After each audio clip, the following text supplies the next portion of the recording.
Hey everyone, Dockwell here, and in today's video I'm going to be going over Force Staff. I'm going to show you what it does, how to use it, and when to buy it. So first off, Force Staff costs 2,200 gold, and it's a pretty cheap item in the grand scheme of all Dota, but it can be a little bit expensive because it's mainly a support item, but it's not exclusively a support item. Now, if you're just buying Force Staff by itself, yeah, that's mainly for supports, but it does have an upgrade when you combine it with another item that allows it to be also a core item. So if you're on a ranged core like Drow or something, you will also potentially buy Force Staff, and so then it has an upgrade path for that as well. So it's kind of dual purpose in this way. As for what Force Staff gives us, it gives us 10 intelligence and 175 health. These stats are really not that great. They're fine, sure, a little bit of mana and some health is great, especially on supports, but really you're buying it for the active component, which is Force, has a 550 cast range, 150 mana, and 19-second cooldown. And basically what it does is it just pushes you in the direction that you're facing for 600 units, and you can cast it on yourself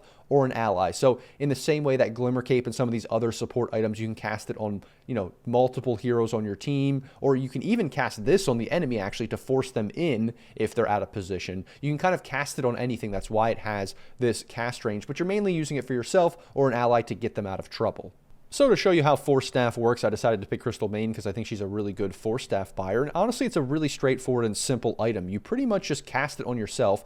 I have it here on T in my inventory as the hotkey T, and I have it so I can just click it on myself. You can click it and then just pick which target you want. So I'll, Force Staff myself forward, or I can Force Staff the ally axe or even the enemy axe. I can Force Staff them forward too. You can also just double click it, which will help as well if you just want to get a force off on yourself really, really quickly. And if you have it on quick cast, it doesn't really work just to press space, like I have space on quick cast, like Blink Dagger or something, where you just automatically use it. But this one, you don't have to click again. You can just click it one time on an enemy or on an ally or on yourself, but you do have to be hovering over the unit that you want to use it on. So I just find it easier to have it as a normal cast, so I can double click it, and so I can just click it on whoever I want to use it on. The other thing is, you just noticed there, you can actually go over cliffs, which is really, really important for escaping if somebody's chasing you or running somebody down. So that is another very big component of Force Staff. And the last thing I'll mention also is with trees, you will destroy trees as well. So if someone's hiding in the trees, you're trying to find them, you can Force Staff through a bunch of trees just to kind of clear the way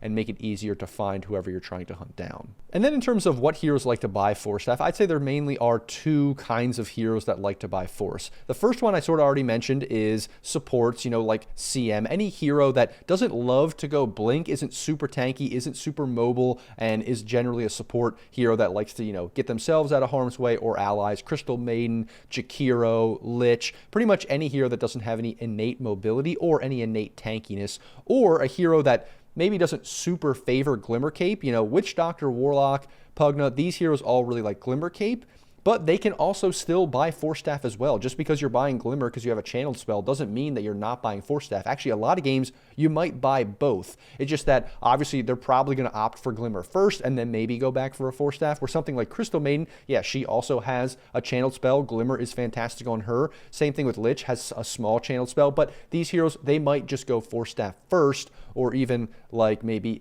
AA or Jakiro, they might just go Force Staff first, even though like Yules is really good on Jakiro. So it's one of those things where you're never necessarily sure which one you're going to go first. It depends on the game, it depends on the matchups, but all these supports can definitely buy Force Staff. And then the other hero that likes to buy Force Staff is a hero like OD or a hero like Drow. Any hero that wants to build into Hurricane Pike, which is the upgrade from Force Staff. And so that's more of like a core item. Yes, sure, like Crystal Maiden, if you get the attack speed talent and stuff like that, you could potentially even on AA upgrade into Hurricane Pike, but you're probably not doing that on supports for the most part, unless it's like, 60, 70 minutes into the game. But these kinds of heroes, OD, Drow Ranger, these ranged heroes really like this. Even something like a Luna likes to get this item just to have extra survivability, extra positioning, or especially on a hero like Drow, if somebody jumps on you, you can then use the Force Staff, use the Hurricane Pike to get out of danger and keep hitting people, which is really important because as long as you're hitting on these kinds of ranged heroes, you are going to do a lot of damage. But usually the counter or the thing that makes them weak is that they're generally squishy, so they don't like to get gone on. They're usually sitting in the back line to do a lot of damage. And so in terms of building Force Staff and then when to buy Force Staff, you can see that Staff of Wizardry Fluffy Hat, and a recipe is how we make Force Staff. And for the most part, you can go for Fluffy Hat as the first component, just because for 250 gold, which is pretty cheap, you get 125 health. That's not a lot, don't get me wrong, but 125 health, especially if it's on a support, it's not really that bad to just buy this. You can even buy this pretty early on, even in the laning stage, just to give yourself a little bit of extra, health, a little bit of extra tankiness. I wouldn't buy this super early in the lane, but after you got your wand and your boots and all that kind of stuff, yeah, just go for the Fluffy Hat if you know you're going to get Force Staff eventually. Then obviously round it out with the Staff of Wizardry, and then complete the recipe last, which is a pretty expensive recipe, 950 gold. If you feel like this Fluffy Hat is not a big deal, you can even, buy the Staff of Wizardry first. If you feel like you already saved up this 1,000 gold, you might as well purchase it at this point. But that's rare. I would say this is always something you're going to be buying first with the Fluffy Hat for that health. And then in terms of when to buy it, I kind of already mentioned a little bit, but supports like to go at first, second item. Like if you're going to be getting this, you want to get it early for that survivability in certain matchups. You can even go it later if you feel like, oh, I didn't think I needed this item this game, but now I really need it. There's something that I really need to defend against. I really need to escape from this, that, or the other spell, and having a Force Staff is fantastic. But in terms of upgrading to Hurricane Pike, we can see that it takes Dragonlance, a recipe, and Force Staff, and for the most part, those heroes like Drow, like I talked about, are going to be buying their Hurricane Pike with the Dragonlance as the thing that's in their inventory first. So they're actually going to finish the Hurricane Pike with Force Staff later. So you're really not going to be buying Force Staff first. Now, certainly OD and some other heroes like that might buy Force Staff before Dragonlance, but for the most part, you're probably, having Dragonlance in your inventory for a while before you finish the Hurricane Pike. And that, everyone, is Force Staff. I hope this helped you better understand the item and when to buy it. And as always, guys, if you like the video, don't forget to like, comment, and subscribe. Thanks for watching, and I'll see you in the next video.